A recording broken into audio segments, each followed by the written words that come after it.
अच्छा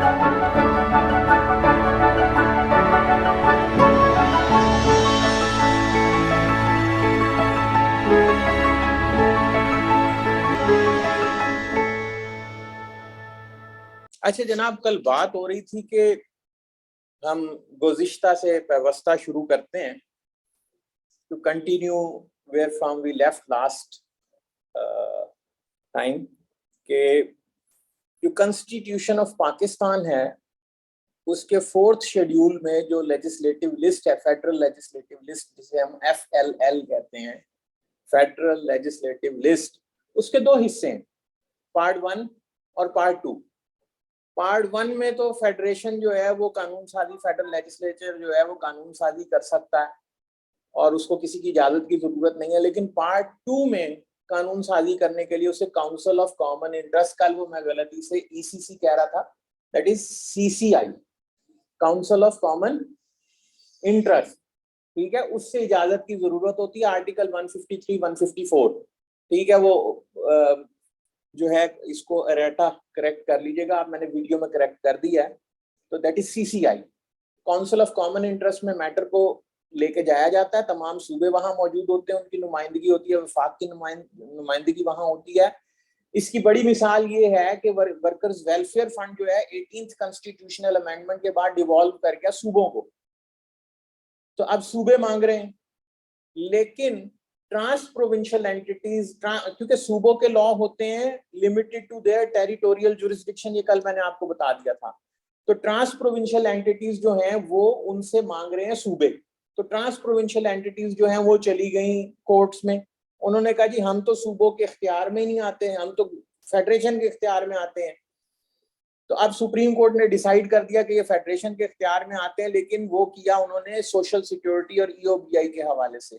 तो अब इस हवाले से सुप्रीम कोर्ट में केस पेंडिंग है अभी, तो अगर सुप्रीम कोर्ट डिसाइड कर देती है तो वो फिर वापस चला जाएगा वफाक को ट्रांस प्रोविंशियल के केस में।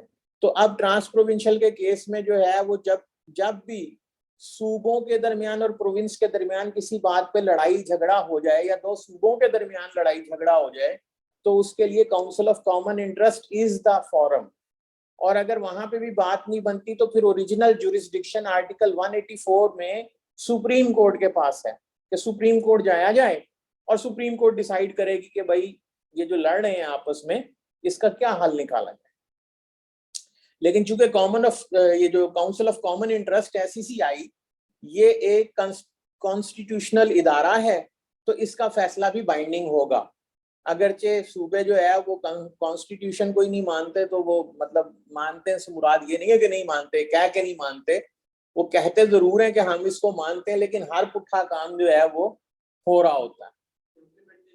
हाँ, एक्चुअल प्रॉब्लम पूरे पाकिस्तान में यह है कि लॉ तो मौजूद है, इम्प्लीमेंटेशन नहीं है, या इम्प्लीमेंटेशन अगर है भी तो वो उस हिसाब से है कि भाई हमें क्या सूट करता है, ठीक है। सो हम आगे चलते हैं। कल मैंने आपको बताया था कि जो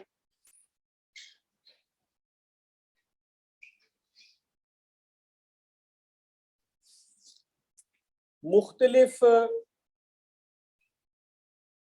कोड्स हैं, कोड क्या हैं, 2 जिल्दों के दरमियान कवानीन को इकट्ठा करना।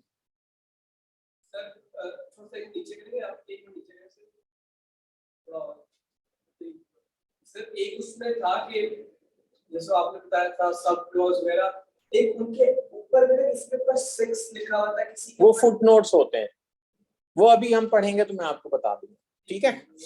वो होते हैं for the sake of legislative history, यानी अगर मैंने एक चीज चेंज की है तो मैं फुटनोट देके लिख दूंगा नीचे कि ये चीज मैंने फलाने एक्ट के तहत चेंज की, ठीक है।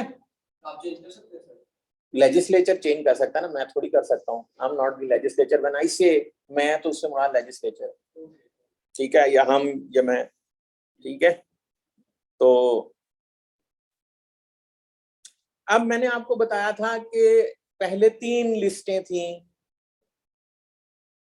फेडरल लेजिस्लेटिव लिस्ट थी, दूसरी कौन सी थी,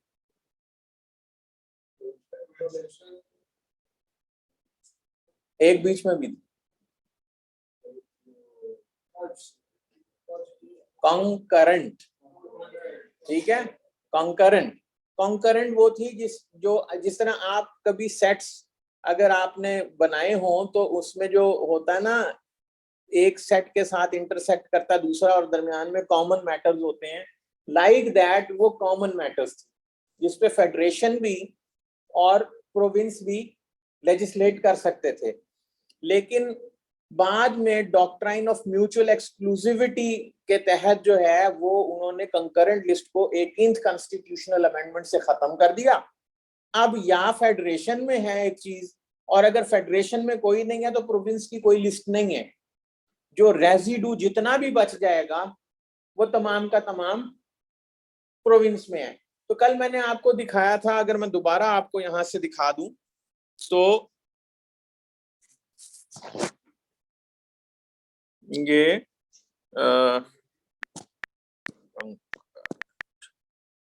कंकरेंट लिस्ट में अगर मैं दोबारा चला जाऊं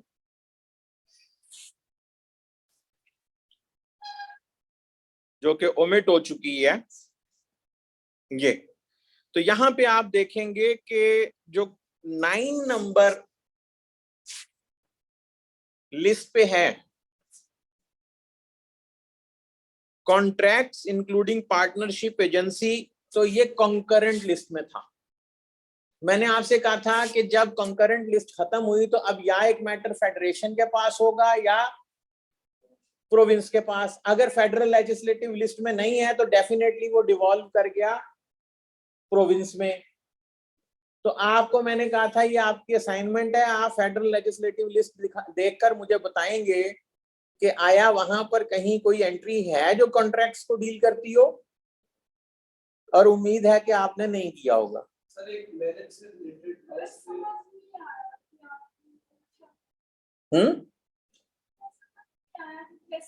मैंने पूछा था बिल्लो बगे बिलियां दा की करेंगे।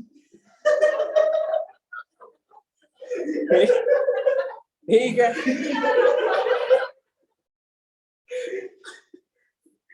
तो मैंने ये पूछा था कि कोई लेजिस्लेटिव एंट्री है जो डील करती हो इस चीज को,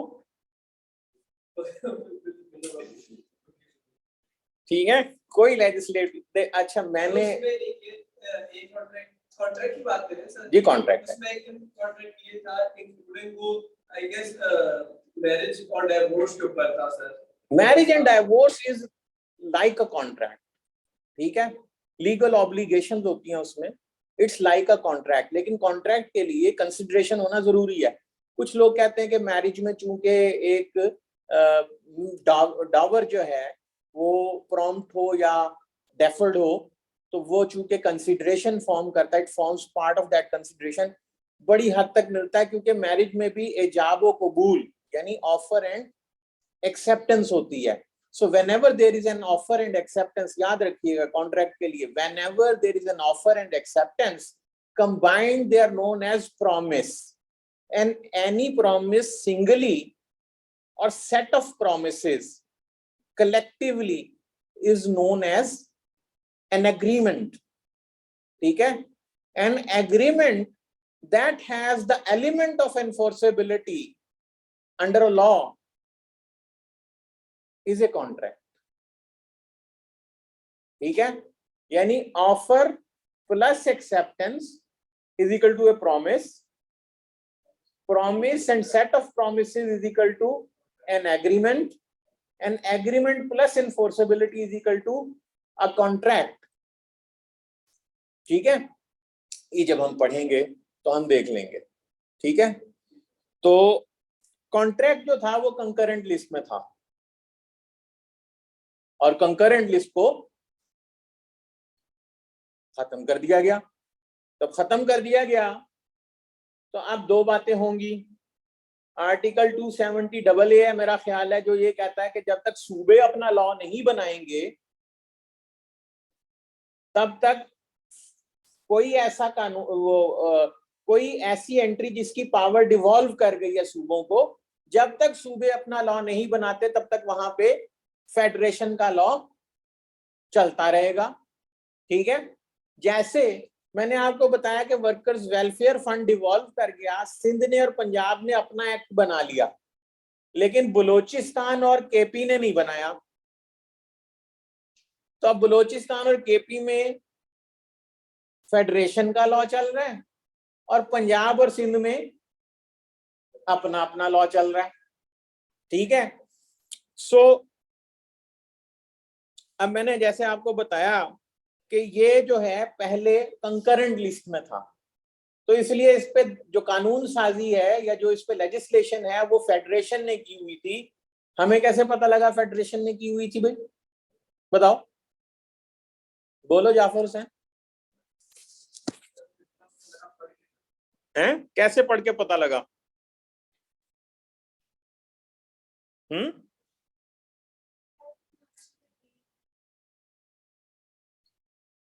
कैसे पता लगा जनाब पढ़ के?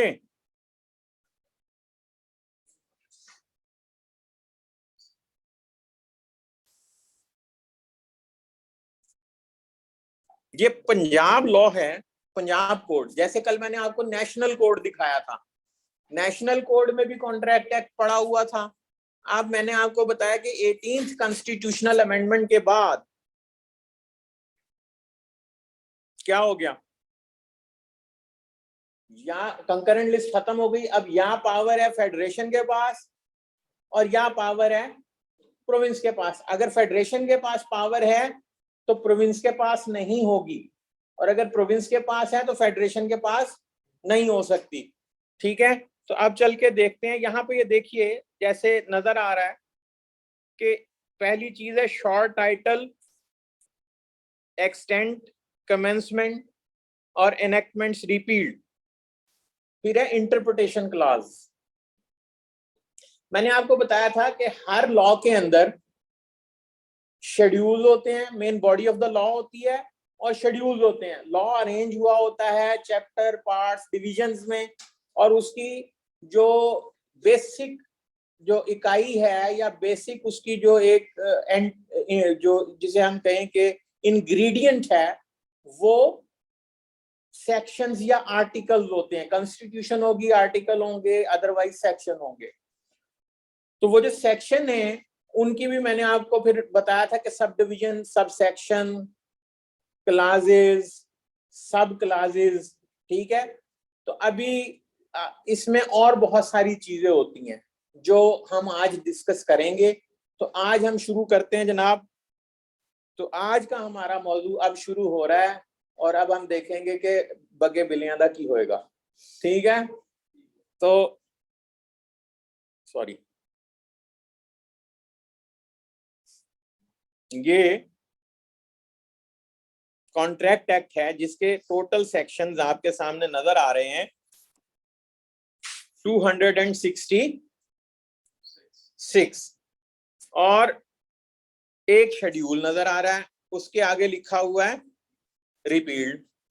अच्छा, ये चैप्टर 11 जो है ये डील करता है पार्टनरशिप को, और मैंने आपको बताया था कि जो पार्टनरशिप है वो अब हो गई है पार्टनरशिप एक्ट 1932। ठीक है।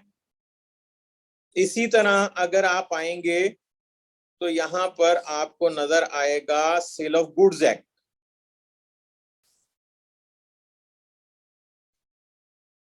ये क्या हो गया,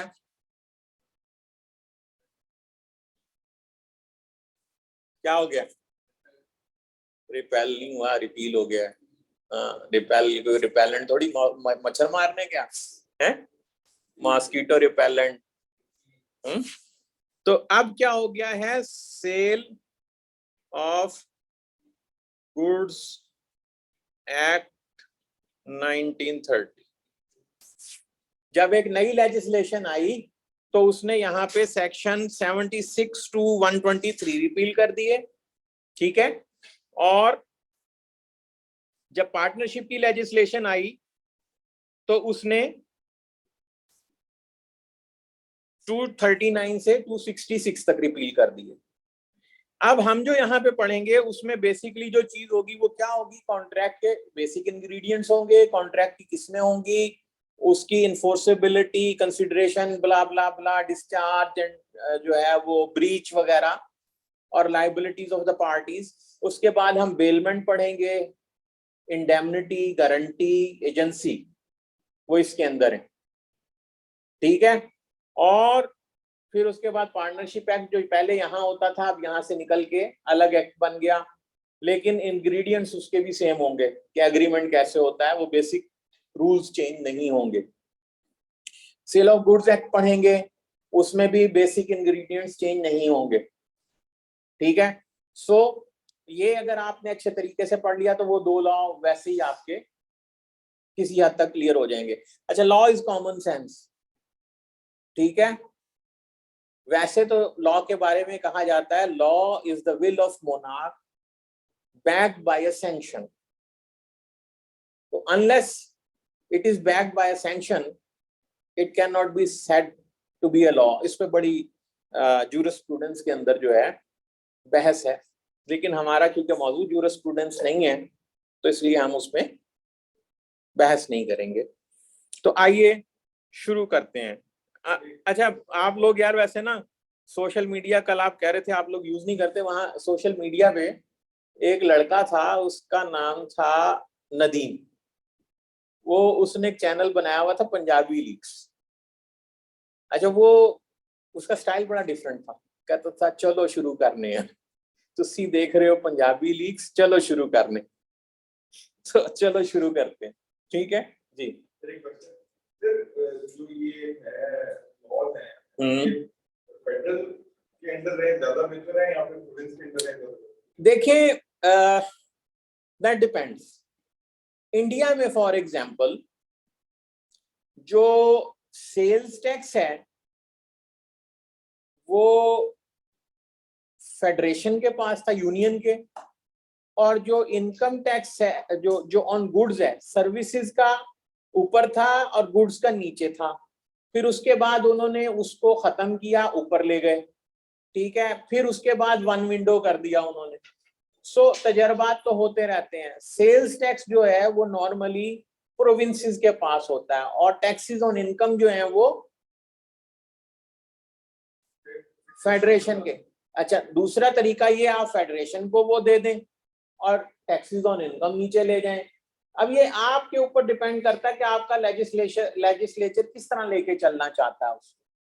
लेकिन बेहतर यही है कि जो चीज ऑल ओवर पाकिस्तान इंप्लीमेंट करनी है वो थ्रू फेडरेशन होनी चाहिए, ठीक है ना। वरना अच्छा, अगर 2 सूबों के दरमियान लॉ लगा हुआ है और उस लॉ के ऊपर आप ट्रांस प्रोविंशियल एंटिटीज को टैक्स करना चाहते हैं, तो हर सूबा कोशिश करेगा मैं ही टैक्स कर लूं।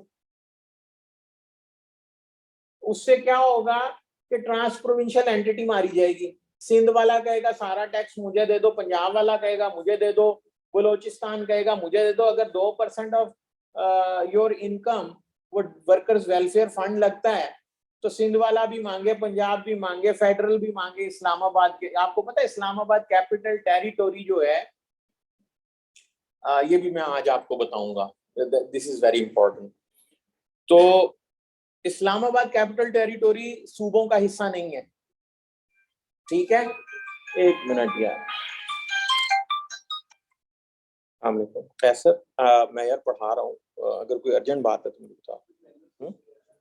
चलो ठीक है, थैंक यू। तो सबसे पहले आपको जानना चाहिए कि पाकिस्तान है क्या, ठीक है। सूबों का तो हमें पता है ना कि पाकिस्तान के अंदर जी पंजाब की ये टेरिटोरी है, सिंध की ये टेरिटोरी है, ये NWFP की है।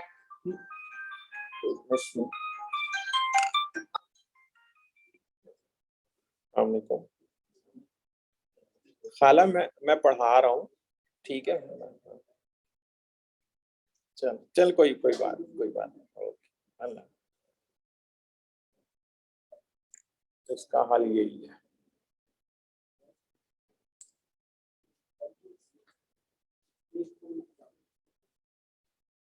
इसे एयरप्लेन मोड पे लगा।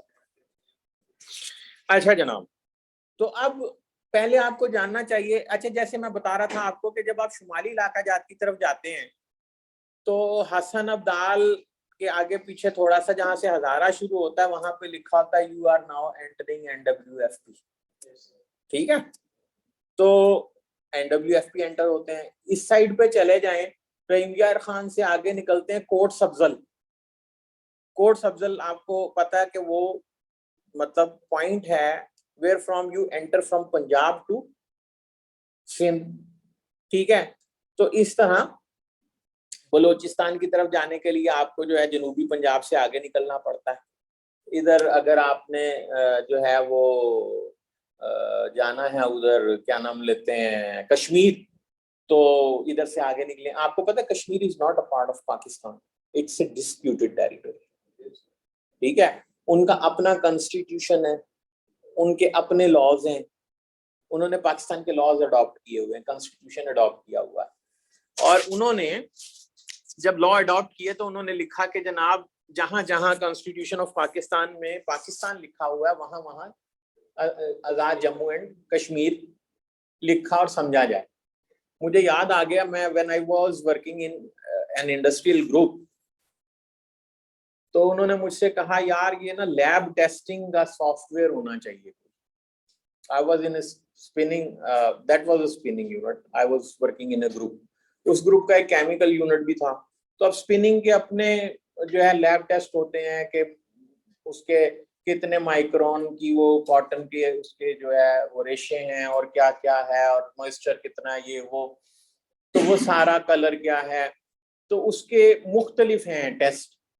अच्छा, जो केमिकल है उसके टेस्ट डिफरेंट होते हैं। तो हम उसका वो बनाया सॉफ्टवेयर के टेस्ट के रिजल्ट्स कैसे कंपाइल करने हैं, क्या क्या होगा टेक्निकली अगर मशीन्स के साथ इंटीग्रेट हो सकता। तो मियां साहब ने एक दिन मुझे बुलाया, तो हम स्टाइल यही था कि पहले हम उसे डेवलपमेंट सर्वर पे बनाते थे, फिर टेस्ट सर्वर पे लेके जाते थे। जब वो टेस्ट हो जाता था तो फिर गो लाइव होते थे। मियां साहब ने बुलाया, 3 महीने गुजर गए थे, हमने अभी वो प्रोग्रामिंग कंप्लीट की थी तो टेस्ट सर्वर पे लेके जाना था। तो वो मुझे ना, चूंकि मैं टैक्स का हेड भी था, तो वो मुझे कहते थे, साथ ही से आदमी थे, कहते थे पाई टैक्स वाले कहते वो पाई टैक्स आ लिया हाली तिकर बनया नहीं सिस्टम।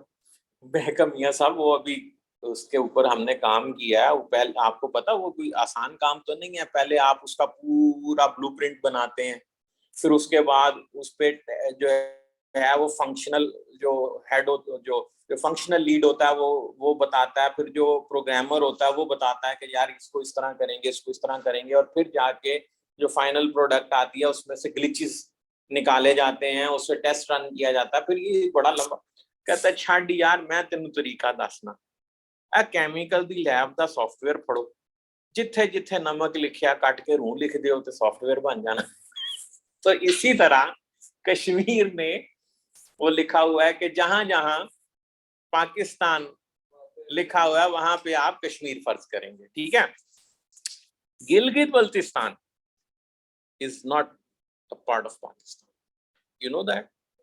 हाँ देखो ना, अब ये देखो, ये मैं आपको दिखाने लगा हूँ। यहाँ से हम दोबारा कॉन्स्टिट्यूशन ऑफ पाकिस्तान पे चले जाते हैं, पाकिस्तान कोड में।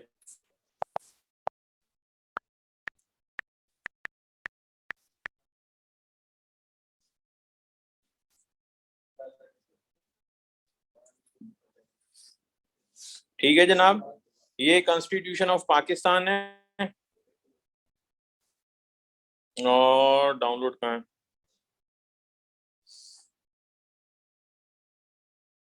ये कॉन्स्टिट्यूशन आ गई आपके पास, ये कल भी हम इसको देख रहे थे, और ये प्रीएम्बल है कॉन्स्टिट्यूशन का जो आपके सामने चल रहा है।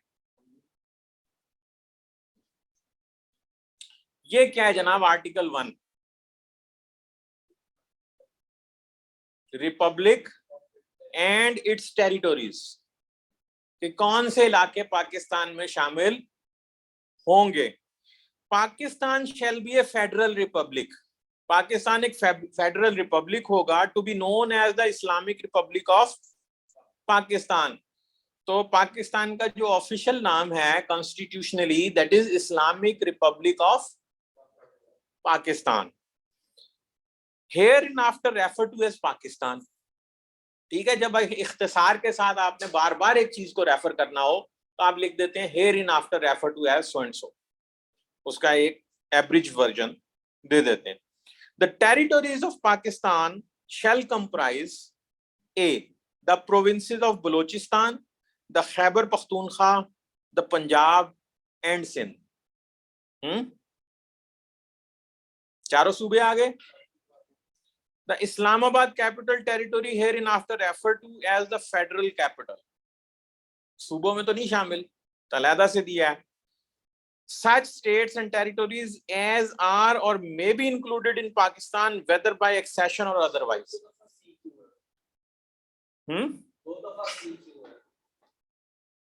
When you chew something that is larger than your mouth, तो आप सी मिर्चे लग गई हैं। ये वैसे ही टेक्स्ट है, वो एक आप टाइपो कह लें, whatever you say, वो चूंकि पहला सी ओमिट हो गया तो ये दूसरा सी है, C is replaced by another C. ठीक है। So Majlis Shura Parliament may by law admit into federal new states or areas on such terms and conditions as it thinks fit. मजलिस शूरा, एक तो हमें अरबियों को कॉपी करने का बहुत शौक है, ठीक है ना। जब वो ज़ियाउल हक साहब का दौर था तो हर चीज जो है वो अरबी में कन्वर्ट हो रही थी, शूरा, मजलिस शूरा। तो मजलिस शूरा मींस पार्लियामेंट, इसे खुर्शीद शाह साहब कहते हैं पार्लियामेंट, ठीक है। तो खुर्शीद शाह, ठीक है, पार्लियामेंट। तो 73 के आइन की रूह से पार्लियामेंट जो है वो क्या है, इसके लिए वीडियो कॉन्स्टिट्यूशनल लॉ पे ऑलरेडी हुज़ैमा इकराम एंड एजाज की वेबसाइट, उस पे यूट्यूब चैनल पे पड़ी हुई है। आप देखना चाहें कि फेडरल गवर्नमेंट से क्या मुराद है, स्टेट से क्या मुराद है कॉन्स्टिट्यूशन में, क्योंकि ये वो टर्म्स हैं जो जब आप पढ़ेंगे टैक्स लॉज या कोई भी लॉ तो आपको बार बार इन टर्म्स का सामना करना पड़ेगा, ठीक है। तो उसके लिए ये जरूरी है कि आपको ये इल्म हो स्टेट क्या है, फेडरल गवर्नमेंट क्या है और फेडरेशन क्या है, ठीक है। तो वो आप देख लेंगे, आपको क्लियरली पता लग जाएगा कि ये क्या है। ये इतना एक सख्त मौजू था कि सुप्रीम कोर्ट को इसके ऊपर एक डिसीजन देना पड़ा। बहुत से लोग इस चीज को सही तरीके से नहीं समझते थे, सो सुप्रीम कोर्ट को एक डिसीजन देना पड़ा इस पे। वो आप जब वीडियो देखेंगे तो आपको पता लग जाएगा, क्योंकि हमारा मौजू नहीं है, वो एज एन एडिशनल सब्जेक्ट अगर आप वो सोर्स पढ़ना चाहें वो आप पढ़ सकते हैं, ठीक हो गया। तो सबसे पहले मुझे आपको बताना था कि पाकिस्तान क्या है, ठीक हो गया। जब आपको पाकिस्तान का पता लग गया तो फिर उसके बाद एक चीज आपको और पता होनी चाहिए, स्टेट क्या है। In this part, unless the context otherwise requires. Now, this is very important. Whenever this is written somewhere in the law, it means कि अगर किसी और जगह कोई और definition दी हुई है तो वो उस जगह के लिए वो लगेगी, वरना ये definition चलेगी, ठीक है। So in this part, unless the context otherwise requires, the state means the federal government. अब ये देखिए फेडरल गवर्नमेंट आ गई। फेडरल गवर्नमेंट क्या है, Majlis Shura, parliament, uh provincial government, अच्छा sorry, federal government, Majlis Shura, uh provincial government, uh provincial assembly and such other local और other authorities in Pakistan as are by law empowered to impose any tax और cess. यानी सबसे पहले federal government, फिर parliament, provincial government, provincial assembly और वो तमाम local authorities या अदर अथॉरिटीज जो टैक्स या सेस लगाने का इख्तियार रखती हो अंडर दिस कॉन्स्टिट्यूशन, ठीक है, और any law that is been promulgated under this constitution, ठीक है। सो ये स्टेट है। अब इसमें आप देख रहे हैं कुछ टर्म्स यूज हुई है, फेडरल गवर्नमेंट यूज हुई है, पार्लियामेंट यूज हुई है, प्रोविंशियल गवर्नमेंट, प्रोविंशियल असेंबली, ठीक है, लोकल अथॉरिटी। अगर ये सारी टर्म्स आप समझना चाहते हैं तो वो वीडियो आप देखें, ठीक है। सो अब आ जाते हैं हम, आज शुरू कर दें ताकि ज्यादा हमें इंतजार की जहमत ना उठानी पड़े। आज जनाब contract act 1872 act number 9 of 1872, ये पंजाब कोड, मैंने कहा जिस तरह मैंने आपको बता दिया कि जिस तरह प्रोविंशियल कोड है, इसी तरह ये देखिए ये पंजाब कोड मैंने खोला हुआ है, ये Punjab code, the Punjab code, ठीक है। पंजाब कोड में मैं अल्फाबेटिकली सी में गया तो सी में मुझे कॉन्ट्रैक्ट एक्ट जो है वो यहाँ पर नजर आ रहा है। ये कॉन्ट्रैक्ट एक्ट आपके सामने आ गया, ये देखिए नजर आ रहा है आपको डिफरेंट कलर में थोड़े से। ये कॉन्ट्रैक्ट एक्ट है। अब ये पंजाब कोड में क्या कर रहा है यार, अगर कोई चीज फेडरल गवर्नमेंट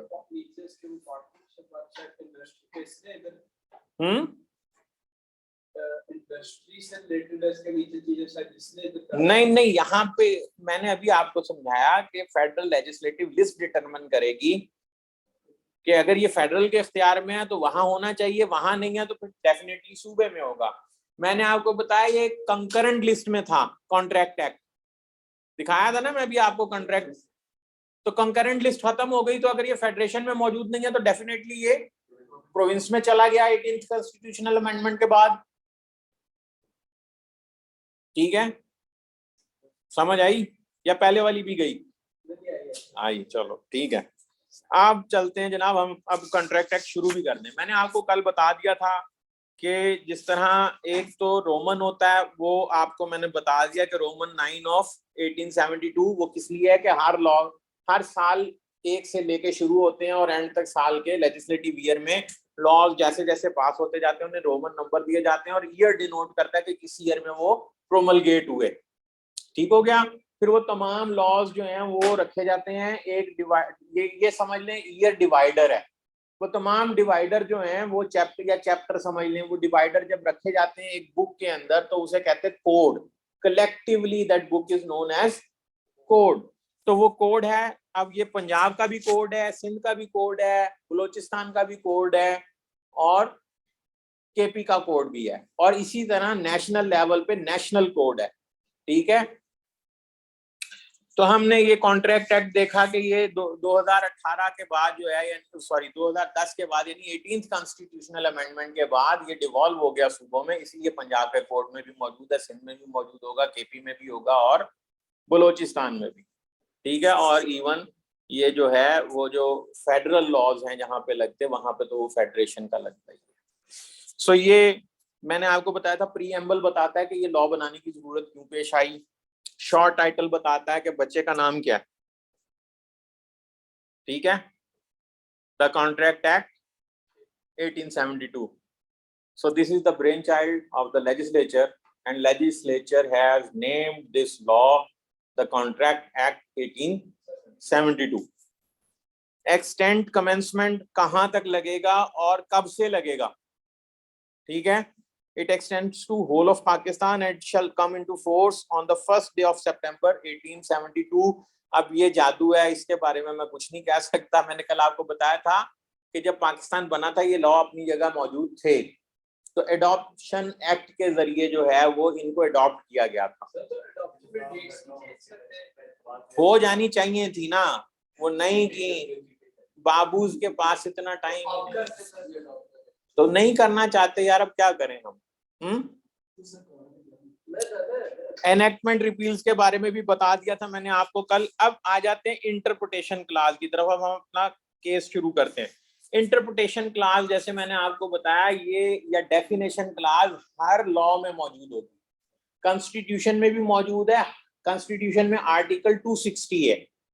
कॉन्स्टिट्यूशन में क्या है? आर्टिकल 260, उसमें डेफिनेशंस दी हुई हैं। और यहाँ पे जो है वो सेक्शन 2 है, इनकम टैक्स में सेक्शन 2 है, सेल्स टैक्स में सेक्शन 2 है। ठीक है, तो यहाँ पे भी सेक्शन 2 है।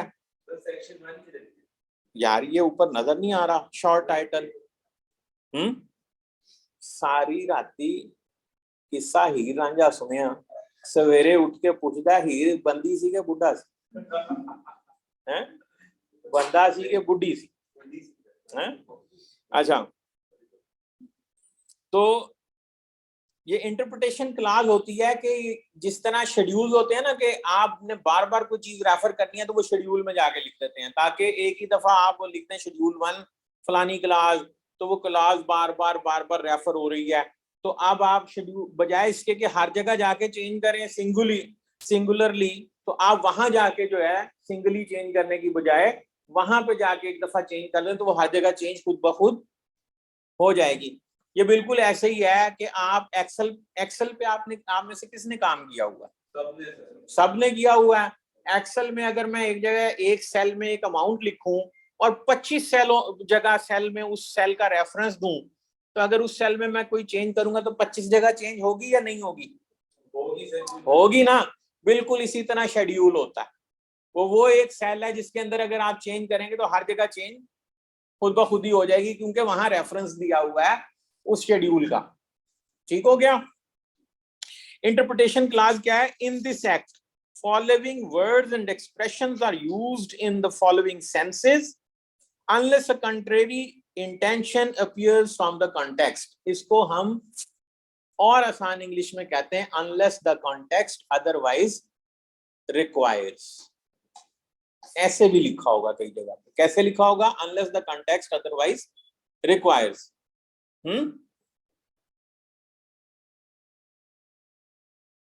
क्या हाल? ठीक हो? अच्छा, सो अब क्या है? Where one person signifies to another his willingness to do or abstains from doing anything with a view to obtaining the assent of that other to such an act or abstinence, he is said to make a proposal। यानी अगर proposal, जिसे आप क्या कहते हैं? इजाब। क्या कहते हैं? ठीक है। when the person to whom the proposal is made signifies his assent thereto, the proposal is said to be accepted।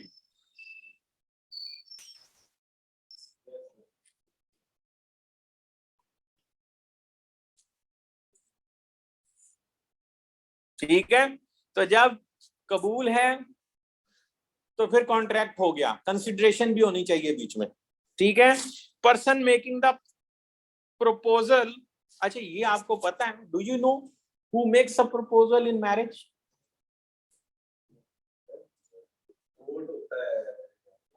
हैं? मुझे नहीं पता है। बताओ।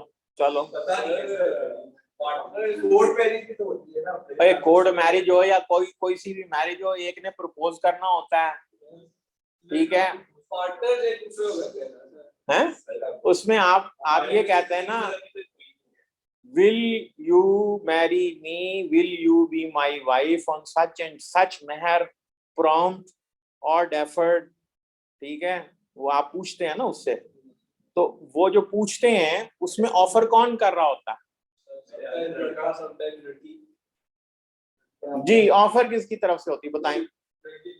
हैं? लड़के की तरफ से। अच्छा, जो कह रहे हैं लड़के की तरफ से उधर हाथ रखें, पता लगे कौन कौन है। मैं तो कह रहा दोनों की तरफ से हो सकती है। नहीं, एक ऑफर करता दूसरा एक्सेप्ट करता। जी, लड़के लड़का देता है ना, लड़के की तरफ से गलत है आप लोग। लड़की ऑफर करती है। लड़की ऑफर करती है कि मैं तुमको अपनी कंपेनियनशिप या एज योर वाइफ इतने मेहर पे ऑफर कर रही हूं, क्या तुम्हें कबूल है? तो लड़का जवाब में कहता है हाँ, मुझे आप अपनी बीवी के तौर पे इतने मेहर के लिए कबूल है। लड़की तो बोलती है, फिर लड़का बोलता है। लड़की ऑफर करती है, फिर लड़का बोलता है कबूल है। वो 3 दफा पूछते हैं ना, तानू फलानी बिनते फलाना बिल एवज इतना मेहर मुअज्जल अपनी ज़ौजियत में कबूल है? हैं? तेरी ऐसे ली शादी नहीं हो रही। ठीक है। अच्छा, सो इसी तरह जब कॉन्ट्रैक्ट होता है तो एक पार्टी प्रपोज करती है दूसरी पार्टी को, ऑफर करती है। फॉर एग्जाम्पल मैं आपसे कहूं क्या आप ये पेंसिल 25,000 रुपए की खरीदेंगे? So this is an offer. ठीक है, अब ये ऑफर उनके पास गई। अब वो कहेंगे दो बातें, हाँ जी मुझे ये पेंसिल 25,000 रुपए के एवज कबूल है, मैं खरीदना चाहता हूं। तो दैट इज एन एक्सेप्टेंस। जिस चीज को मैंने ऑफर किया सेम चीज को उन्होंने कंसीव करते हुए ओके कर दिया। लेकिन अगर वो कहें नहीं जनाब नहीं, ये तो 20,000 तो ज्यादा दी है ही नहीं, 20,000 तो तुसी बेचनी है तो दसो। Now this is a counter offer. ठीक है, this is a counter offer. अब मैं एक्सेप्ट करूंगा कि मुझे ये कबूल है कि नहीं है।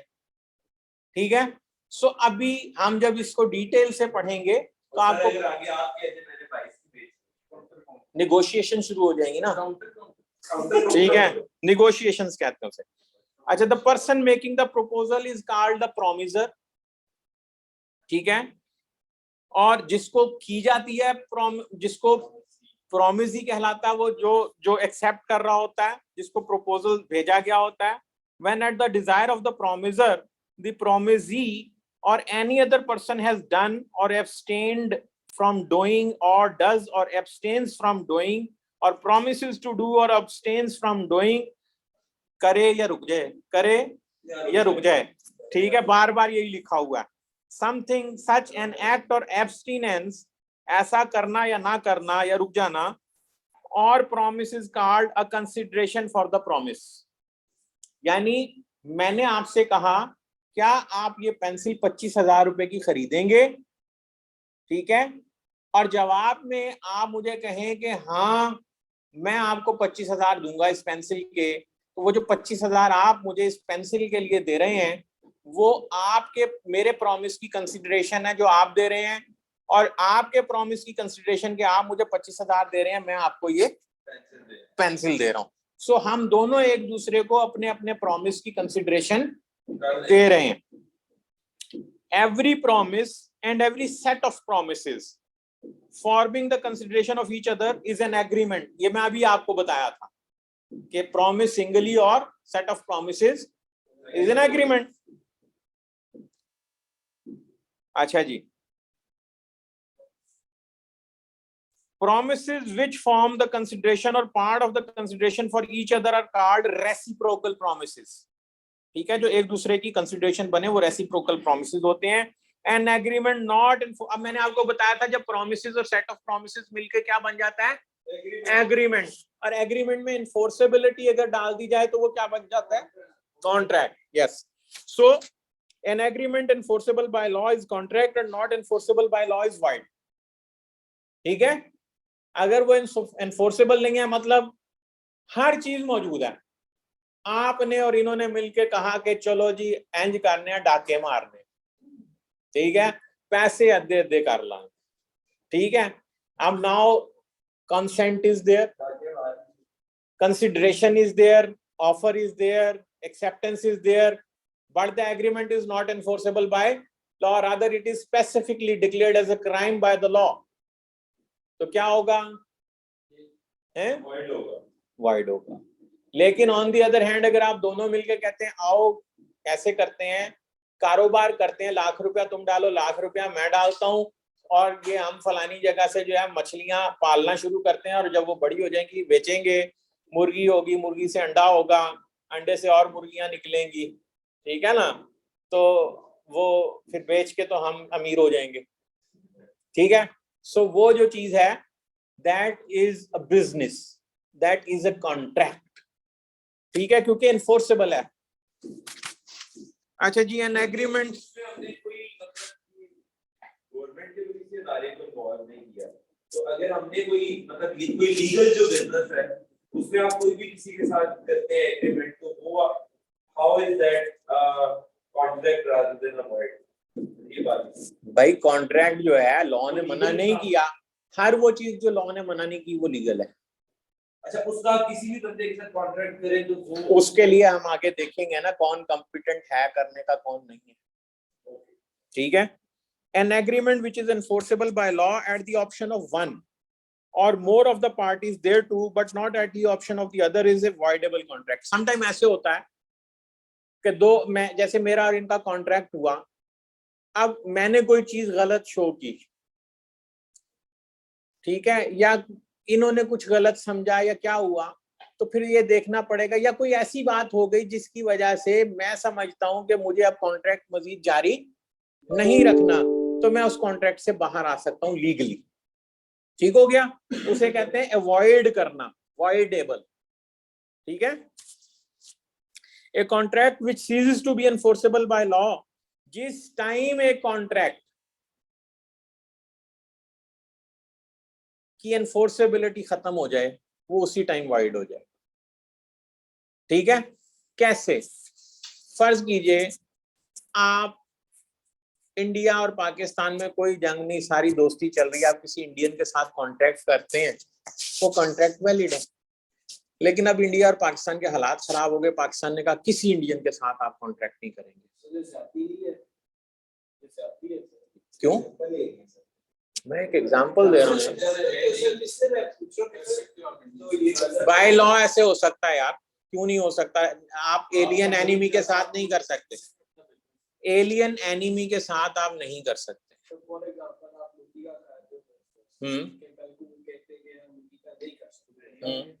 जो कर रहा है वो तो डूब गया, तो डूब जाए, क्या वो नेशनल इंटरेस्ट इज ग्रेटर, और गवर्नमेंट किसी भी टाइम जो है वो ऐसी कोई भी चीज लगा सकती है, किसी चीज की भी इन्फोर्सेबिलिटी। अब फॉर एग्जांपल गवर्नमेंट ने जो है वो क्या यार वो क्या कहते हैं उसको, भांग जो है, नहीं यार इंग्लिश में इसको क्या कहते हैं, हाँ परहैप्स कैनवस, चर्च, हाँ ये भांग एनीहाउ यार, वो जो भी है वो भांग को बनाने की इजाजत दे दी है ना गवर्नमेंट ने। आप सो पहले ये इलीगल थी, मैरिजुआना या व्हाटएवर जो भी है, वीड ये वीड परहैप्स है, पीता ना। अच्छा वैसे आपको पता है कि जो भांग होती है ना, ये पी के पानी से बहुत डरता है। वो मैंने खुद पर्सनली देखा था एक आदमी को, वो इतनी सी, पहले ये सीवरेज सिस्टम नहीं होते थे पुराने लाहौर में ना, तो वो आदमी क्रॉस करने लगा, नाली थी बदरो जिसे कहते हैं, तो वो ऐसे खड़ा हुआ है, की होया कहता एडा वड्डा दरिया है मैं किंज पार करा। तो वो एंड पे वो पार नहीं कर सका और वो उसके अंदर गिर गया। कहा कोई बेचारा ऐसे ही। सो एनीहाउ, तो अब इसका चैप्टर 1 देखिए। चैप्टर 1 डील करता है of the communication, acceptance and revocation of proposals. क्या मैं किस तरह कम्युनिकेट करूंगा ऑफर को, किस तरह ऑफर एक्सेप्ट होगी, उसकी कम्युनिकेशन किस तरह होगी, और कब तक मैं अपनी ऑफर रिवोक कर सकता हूं, मतलब वापस ले सकता हूं, और कब तक वो अपनी एक्सेप्टेंस रिवोक कर सकते हैं, ये तमाम चैप्टर 1 में डील हुआ। ठीक है, सो अभी यहां तक आप में से किसी का कोई सवाल हो तो आप मुझसे पूछ सकते हैं। अब हमारी ट्रेन अब पटरी पे चढ़ गई है, ठीक है, अब हम आहिस्ता आहिस्ता अपनी स्पीड बढ़ाते जाएंगे और ये हमने कॉन्ट्रैक्ट एक्ट खत्म करना है। अच्छा, ये लॉ को पढ़ने का तरीका क्या होता है? असल तरीका ये होता है कि आप बेयर एक्ट पढ़ें। ये जो एक्ट है ये आपको एग्जाम में भी अलाउ होगा, ये वाला एक्ट आप ला सकते हैं। This is called bare act. ये क्या है? बेयर एक्ट, जिसमें कोई कमेंट्री नहीं होती, कोई कुछ नहीं होता, simple plain language of the law होती है, प्लेन टेक्स्ट होता, ये आपको अलाउड है। ठीक है, ये वैसे तो प्रिंट निकाल के लाओगे बच्चे तो ये जितने लॉज मैंने रखे हुए हैं ये कोई आपके इतने मोटे तो बन जाएंगे, ठीक है ना, 1000-1500 पेज बन जाएगा। सो मोबाइल आपको अलाउ नहीं होगा, तो इसलिए आपको लॉ को समझना है यहाँ। ठीक है,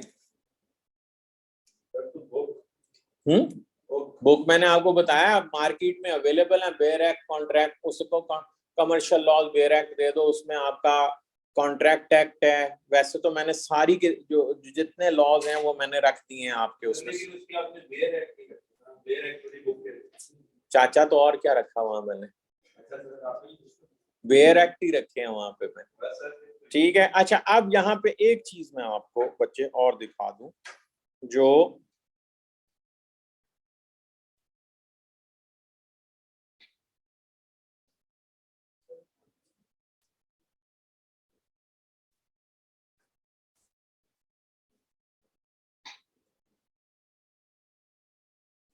चल भाई सो ही गया यार, ये तो क्या डाउनलोड करने लगा।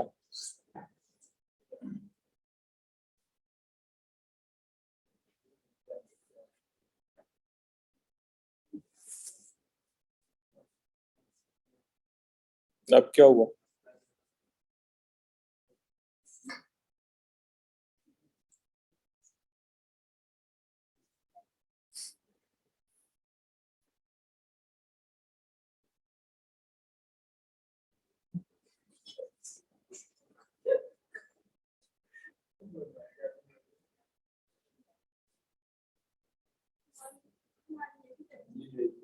अच्छा यहाँ देखिए, ये कॉन्ट्रैक्ट एक्ट है, ये मैं वो ग्रुप में रख दूंगा व्हाट्सएप में। अगर आपने सिर्फ ओवरव्यू लेना है जो मैं आपको पढ़ा रहा हूँ, जैसे मैंने offer plus acceptance is equal to an agreement, agreement के नीचे प्रपोजल क्या है, एक्सेप्टेंस क्या है, agreement plus enforceability is equal to contract. ठीक है, कम्युनिकेशन, ऑफर, एक्सेप्टेंस, रिवोकेशन उसकी क्या है। ठीक है, एलिमेंट्स ऑफ एनफोर्सेबिलिटी क्या है, कॉम्पिटेंसी टू दी कॉन्ट्रैक्ट, वो जो पूछ रहे थे कि कॉन्ट्रैक्ट कौन कर सकता है कौन नहीं कर सकता, वो कॉम्पिटेंसी टू कॉन्ट्रैक्ट क्या है, कॉन्सेंट कब फ्री होती है, कॉन्सेंट से क्या मुराद है, कॉन्सेंट कब फ्री होती है, कब फ्री नहीं होती। ठीक है, वॉइडेबल कॉन्ट्रैक्ट्स कौन से हैं, वॉइड कॉन्ट्रैक्ट कौन से हैं, कॉन्टिंजेंट कॉन्ट्रैक्ट्स जो हैं वो कौन से हैं, परफॉर्मेंस ऑफ कॉन्ट्रैक्ट से क्या मुराद है, classification of contract on the basis of creation, execution, validity. ये तमाम चीजें हम पढ़ चुके होंगे। सिर्फ क्लासिफिकेशन एक चीज की 25 तरीके से हो सकती है ना। मतलब फॉर एग्जांपल आप सब बैठे हुए, मैं कहूँ जनाब 25 साल से कम और 25 साल से ज्यादा उम्र के लोगों का ग्रुप, फिर मैं कहूँ मेल और फीमेल्स का ग्रुप, तो अब ये मैं मुख्तलिफ कैटेगराइजेशंस कर रहा हूँ ना, टीचर और स्टूडेंट्स का ग्रुप, तो ये मैं कैटेगराइजेशन कर रहा हूँ मुख्तलिफ पॉइंट ऑफ व्यू से। जो मेंबर्स ऑफ द सेट हैं वो सेम है, लेकिन उन मेंबर्स को मैं तकसीम कर रहा हूँ मुख्तलिफ अंदाजों के साथ। सो यहाँ पे भी क्रिएशन पॉइंट ऑफ व्यू से, जैसे एक्सप्रेस, इम्प्लाइड, कोसाई, एग्जीक्यूशन के हिसाब से एग्जीक्यूटेड, एग्जीक्यूटरी और पार्टली एग्जीक्यूटेड, वैलिडिटी के हिसाब से वैलिड, वाइड, वॉइडेबल, इलीगल। ठीक है ना। तो इस तरह हम मुख्तलिफ तरीकों से, कोसाई कॉन्ट्रैक्ट्स क्या हैं, एग्जाम्पल उसकी क्या है, डिस्चार्ज कब हो जाता है कॉन्ट्रैक्ट, परफॉर्म कैसे किया जाता है कॉन्ट्रैक्ट। ठीक है, डिस्चार्ज परफॉर्मेंस के जरिए भी होता है ना, तो परफॉर्म कैसे किया जाता है, डिस्चार्ज जो है वो बाय कंसेंट जो है वो कैसे होगा, ऑपरेशन ऑफ लॉ के जरिए कैसे डिस्चार्ज होगा, रेमेडीज अगर कोई तोड़ दे कॉन्ट्रैक्ट तो रेमेडीज क्या हैं आपके पास ब्रीच ऑफ कॉन्ट्रैक्ट की। सो ये चीजें हैं कॉन्ट्रैक्ट एक्ट तक। इसके बाद फिर बेलमेंट होगा, एजेंसी होगी, गारंटी एंड इंडेमनिटी होगी। अभी तो बेटा इब्तदाई इश्क है, होता है क्या, आगे आगे देखिए होता है क्या। तो अभी तो ये शुरू हुए हैं हम, ये तो सिर्फ कॉन्ट्रैक्ट एक्ट है भाई। इसके बाद पार्टनरशिप एक्ट है, उसके बाद सेल ऑफ गुड्स एक्ट है और निगोशिएबल इंस्ट्रूमेंट्स एक्ट। 4 हो गए। ये आपके कमर्शियल लॉ खत्म हो जाएगा। उसके बाद फिर जब हम आएंगे नेक्स्ट मिड टर्म के बाद, तो फिर income tax ordinance.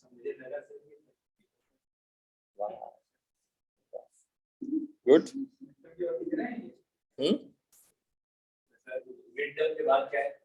Income tax taxation सारा। ठीक है, फिर उसके बाद इनकम टैक्स और सेल्स टैक्स एक्ट 1990 और Punjab sales tax on services act. ठीक है, Punjab sales tax on services act को हम सिर्फ देखेंगे, ओवरव्यू लेंगे, क्योंकि जिसको सेल्स टैक्स एक्ट का पता लग गया, पंजाब सेल्स टैक्स एक्ट उसी का तकरीबन रेप्लिका है। सिर्फ फर्क इतना है कि वो गुड्स के ऊपर है और पंजाब का जो सेल्स टैक्स एक्ट है वो सर्विसेज के ऊपर है। ठीक हो गया, तो जिसको एक आ गया उसको दूसरा खुद ब खुद ही आ जाएगा। और इनकम टैक्स एक्ट जो ऑर्डिनेंस है, इनकम टैक्स ऑर्डिनेंस 2001, उसमें हम बेसिक्स पढ़ेंगे, सैलरी की टैक्सेशन, इनकम फ्रॉम प्रॉपर्टी की टैक्सेशन और कैपिटल गेन, ये पढ़ेंगे। क्योंकि इनकम टैक्स ऑर्डिनेंस खुद बहुत बड़ा ऑर्डिनेंस है, वो मैं आपको पूरा पढ़ाना चाहूँ तो उसके लिए स्पेशली सिर्फ टैक्सेशन के लिए फिर पूरा सेशन चाहिए। तो चूंकि हमारा कोर्स बहुत लेंथी है तो इसलिए हम अपने आप को रिस्ट्रिक्ट रखेंगे इस हद तक। ये कम नहीं है, ये भी काफी है। ठीक है, there are only 5 heads of income: income from salary, income from property, capital gain, and income from business income। तो चार हेड्स ये हैं, और इसके अलावा जो भी बचता है रेजिड्यू, इन 4 हेड्स में जो फॉल नहीं करता, सैलरी, प्रॉपर्टी, कैपिटल गेन और बिजनेस, इन 4 में जो फॉल नहीं करता वो तमाम का तमाम इनकम फ्रॉम अदर सोर्सेज में होता है। तो 5 हेड में से 3 पढ़ लेंगे। ठीक है, ये करने के बाद आप you will be able, sales tax करने के बाद आप किसी की सेल्स टैक्स की लायबिलिटी निकाल सकेंगे, इनकम टैक्स करने के बाद आप किसी की भी इनकम टैक्स की लायबिलिटी, सैलरी, कैपिटल गेन और प्रॉपर्टी की कैलकुलेट कर सकेंगे।